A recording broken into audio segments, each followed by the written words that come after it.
Oh man, I forgot about this until this. So, Toronto, you guys almost killed me.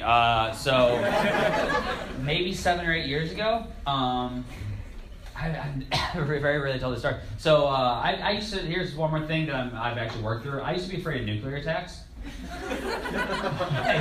Like, I know we're all kind of afraid of nuclear attacks, but I was like a guy that always thought that was going to happen in my lifetime. Like, when I lived in Niagara Falls, New York, I lived by the airport, you know, and so every time a plane would go over, I'd be sleeping, right, and I would wake up, and it was never, my first thought was never plane, it was always like nuclear attack. Like, I just thought the noise was a nuclear attack. So luckily I worked through it for the most part. This is usually my teenage years, and as I got a little bit older, I got a little bit better, where that's not going to happen.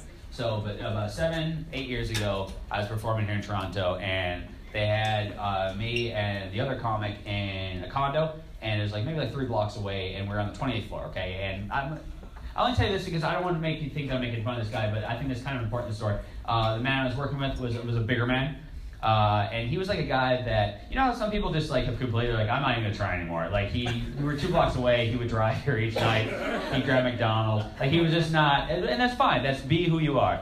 But the final night, it's a Sunday show, like much like tonight, and I'm back at the condo, and I'm about to fall asleep, and I'm just starting to doze off. It's like 3 in the morning.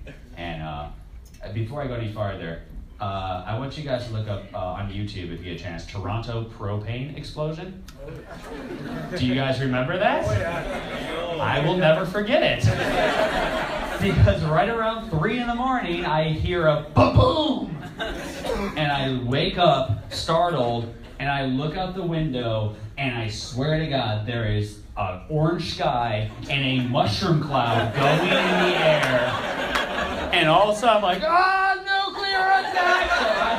So I fucking start running, because that's what you do because I can outrun a nuclear attack in my mind, right? So I'm running, okay? And now, this is where I think I am a good Samaritan, because I run by the guy, Dennis, his name was, by his door. I'm like, I gotta save Dennis! So I shove open his door. Now, pay very close attention to what I say here. This is very important. I am frantic. I go to, and Dennis is just in underwear, right? He's just laying there. And I go, Dennis, we gotta go. There's an explosion. I think it's a nuclear attack. We gotta go, man. We gotta go. And I swear to God, he looks over at me. He just goes, just go.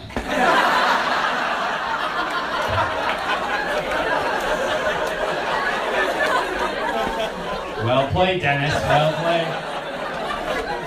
I understand that years later. I'm like, yeah, we're not running down steps. All right, we're not.